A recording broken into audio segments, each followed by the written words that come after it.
جو پرابلمز ہیں پاکستان کی اسٹرکچرل پرابلمز ہیں ان کے اوپر لڑائی ہے کہ بھئی آپ سبسڈی کیوں دیتے ہیں امیروں کو, آپ ٹیکس کی چھوٹ کیوں دیتے ہیں, آپ ایمنسٹی کیوں دیتے ہیں, آپ پلی بارگن کیوں کرنے دیتے ہیں, آپ اس ملک کے اندر قرضے لے کے معاف کیوں کرنے دیتے ہیں لوگوں کو, اور ایسا روز کیوں دیتے ہیں. ہمارا تو یہ پرابلم ہے.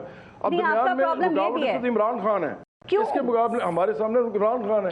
کیونکہ عمران خان یہ سیاست کیا نہ رہے, عمران خان وہی سیاست کریں جو باقی لوگ کر رہے ہیں. اب ہم جن کو لوگوں کو کہہ رہے ہیں کہ یار یہ کرنا چاہیے اس ملک میں, اس کے سامنے یہ کھڑے ہیں جی میں تو بڑا انقلابی ہوں, میں تو یہ بڑا ریفارمر ہوں. وہ ہیں کچھ بھی نہیں. تو آپ کے مطابق آپ کہہ رہے ہیں نا کہ اس طرح کی سیاست نہیں کر رہے, لیکن آپ دیکھیں تو اس وقت پاکستان کا پاپولر ترین لیڈر کون ہے؟ یہی کہا جاتا ہے کہ عمران خان ہے. آپ کہتے ہیں نوجوان نسل کو اس نے تباہ کر دیا, نفرت پھیلا دی. بتائیے کیسے پھیلا دی؟ اس طرح جو آپ کہہ رہے ہیں کیسے ہے بھئی؟ آپ کیسے جج کریں گے؟ عوامی رائے سے جج کریں گے نا, آپ سرویز اٹھا کے دیکھیں کون ہے. آپ کو میں وہی بتانے لگا ہوں کیسے ہوئے پاپولر. یہ جب یہ سب سے پاپولر تھے, میں آپ کو چھوٹی سی مثال دے رہتا ہوں, آپ کو پتا ہے اس بات کا, جب یہ سب سے زیادہ پاپولر تھا لوگوں میں, وہ اس وقت ہے جب ورلڈ کپ جیتا تھا, اور وہ اس وقت جب شوکت خانم کے لیے پورے پاکستان میں کیمپینز کی تھیں. اس کے بعد الیکشن لڑے 1997 کا, ساری سیٹیں ہار گئے, 8 سیٹیں تھیں, 8 ہار گئے. اگلا الیکشن لڑا 2002 میں, ایک سیٹ پہ میاں والی کے حفیظ اللہ نیازی جن کے خلاف ہیں, انعام اللہ نیازی جن کے خلاف ہیں, اور سیف اللہ نیازی جن کے ساتھ ہیں. انہوں نے مل کے ان کو جتایا, مسلم نون کا بندہ بٹھا دیا ان کی وجہ سے. پھر بھی یہ 7-8 ہزار ووٹوں سے جیتے بڑی مشکل سے. اس کے بعد اگلا جو الیکشن تھا اس میں آپ کو پتا ہے بائیکاٹ کیا, اور پھر آپ کی ہسٹری جو بھی ہے. اب کیا صورتحال ہے؟ یہ ہے اچھا اب یہ ہے کہ انہوں نے کیا ہے, پرویز مشرف کے زمانے میں انہوں نے اینٹی اسٹیبلشمنٹ چانس لیا. اس پہ پاکستان نے پتا 2 کارڈ کھیلنے سے بڑا فائدہ ہوتا ہے, ایک اینٹی اسٹیبلشمنٹ کارڈ اور ایک ریلیجن کارڈ. عمران خان نے اس کو بے دریغ استعمال کیا ہے. پہلے انہوں نے پرویز مشرف کے زمانے میں کیا, بہت زیادہ کیا, اور میڈیا نے بہت فائدہ ان کو پہنچایا. اب انہوں نے دوبارہ شروع کیا ہے. تو جب سے یہ انہوں نے یہ شروع کیا امریکی سازش والا معاملہ, اور میں تو کو سب سے بڑا جھوٹ سمجھتا ہوں اس پوری صدی کا, لیکن بہرحال جو انہوں نے کیا اس کے بعد سے ان کی پاپولیرٹی بڑھی ہے. تو یہ پاپولیرٹی جو ہے نا, یہ کمزور بنیادوں پہ ہے, کسی اچھی اسٹرانگ بنیادوں پہ نہیں. یہ ختم بھی ہو جائے گی اسی طرح جس طرح یہ بن رہی, کیونکہ لوگوں کے مسائل حل نہیں ہو رہے. وہ انہوں نے بھی نہیں کیے تھے, یہ بھی نہیں کر رہے. اب عید کی سیاست کے بعد بات کرتے ہیں نا کہ عید کے بعد کیسی سیاست ہوگی, تو کیا لگتا ہے جو پولرائزیشن ہے اس میں کوئی کمی آپ دیکھ رہے ہیں, یا لگتا ہے کہ یہ مزید شدید ہونے والی ہے؟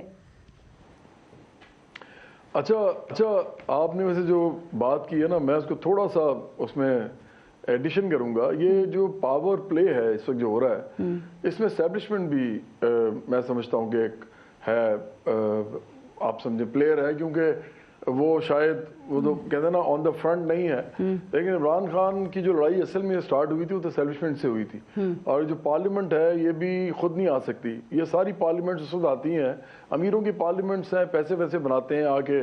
میں قانونی غیر قانونی کی تو بات نہیں کرتا, چوری ووری کی بات نہیں کرتا, وہ تو پروف کوئی کرے تو میں اس پہ بات کروں گا. تو آپ نے آرمی چیف کو سنا نہیں تھا قومی اسمبلی سے ہمارا پاکستان ہے؟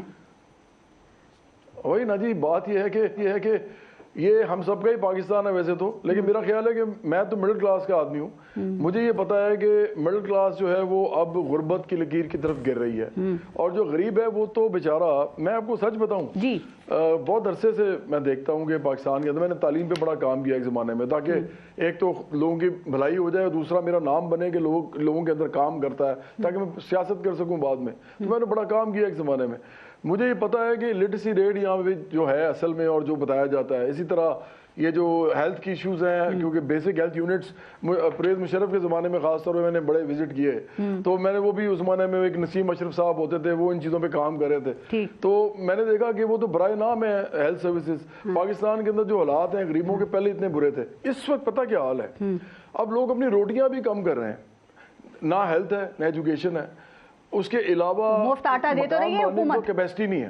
وہ اور بات جان جوکھوں میں ڈال کے مفت آٹا لے رہے ہیں, لیکن حکومت مفت آٹا دے تو رہی ہے. وہ یہی تو مسئلہ ہے نا. المیہ یہ ہے کہ ہم نے جانور اور کیڑے مکوڑے سمجھا ہوا ہے زیادہ تر آبادی کو پاکستان کی, اور 1700 ارب روپیہ جو ہے ہم امیروں کو ہر سال سبسڈی دیتے ہیں, اور یہ ہر حکومت دیتی ہے. یہ عمران خان کی گورنمنٹ نے بھی دیے تھے, اور انہوں نے بھی دیے ہیں, یہ پی ڈی ایم نے. اور یہ جو جتنے بھی گورنمنٹس بنی ہیں ابھی تک تو اسٹیبلشمنٹ کی مدد یا سپورٹ کے بغیر یہ نہیں بنی, یہ سب کو پتا ہے. ایک بات میں آپ سے کہہ رہا تھا, مجھے کمپلیٹ کرنے دیجیے, کہ آئین جو ہے نا اس کا آرٹیکل 3 کہتا ہے کہ from each according to his ability to to each according to his work, یہ صاف لکھا ہوا ہے. اس کے علاوہ بھی اس میں کچھ چیزیں ہیں کہ آپ نے یہ چیزیں پرووائڈ کرنی ہے. خاص طور پہ ایجوکیشن آپ نے ہائی اسکول تک حکومت نے دینی ہے، ریاست نے دینی ہے. مطلب یہ آئیڈیلسٹ بات نہیں ہے، دنیا میں کہاں ایسا ہوتا ہے جو بات آپ کر رہے ہیں. میں لکھا ہے، میں کانسٹیٹیوشن کی بات کر رہا ہوں نا جی، آپ آئین کی بات کرتے ہیں. وہ تو نہیں عمل ہو رہا نا. تو آئین میں آئین جو ہے وہ تو تمام پاکستان کے لیے نا، ہمارا پاکستان سب ہے اس میں. تو مجھے بتائیں کہ اس کے اوپر سو موٹو نوٹس کیوں نہیں لیتے کوئی بھی. اچھا پھر اگلی بات قانون کی ہے. مجھے 2013 میں ہم نے ایک آرگنائزیشن بنائی ہوئی تھی، 2011 میں بنائی تھی ویسے تو، international youth and workers movement, عالمی نوجوان اور محنت کش تحریک. ہم پارٹی کی طرف جانا چاہتے تھے تو ہم ممبرشپ کرتے تھے، اور وہ اس طرح کی ممبرشپ تھی. وہ ہم نے ایک سوشل آرگنائزیشن بنائی تھی، رجسٹر کرائی تھی، اور اس کے انڈر ہم پھر یہ ممبرشپ آرگنائزیشن بنا رہے تھے نوجوانوں کی اور مزدوروں کسانوں کی اور مڈل کلاس کی.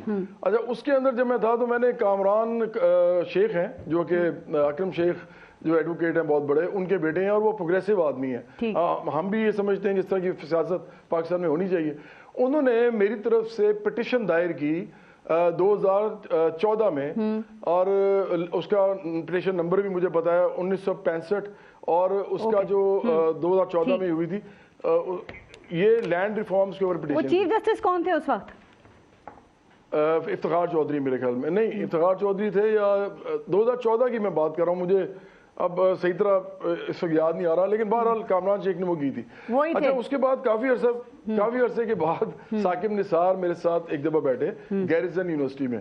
میں نے ان سے پوچھا اسٹریٹ، میں نے ان سے کہا کہ آپ مجھے بتائیں کہ آپ نے لینڈ ریفارمز کا کیس کیوں نہیں سنا، سو موٹو نوٹس کیوں نہیں لیتے آپ لوگ اس کے اوپر. یہ تو اسٹرکچرل پرابلم ہے پاکستان کے اندر. فیوڈل پالیٹکس ہوتی ہے، اسپیس پہ کانسٹیٹوئنسی پالیٹکس ہوتی ہے، بڑا کچھ ہوتا ہے. پاور پالیٹکس کا بہت بڑا حصہ ہے یہ، اور لوگوں کو یہ اندر آنے نہیں دیتے عام لوگوں کو سیاست میں.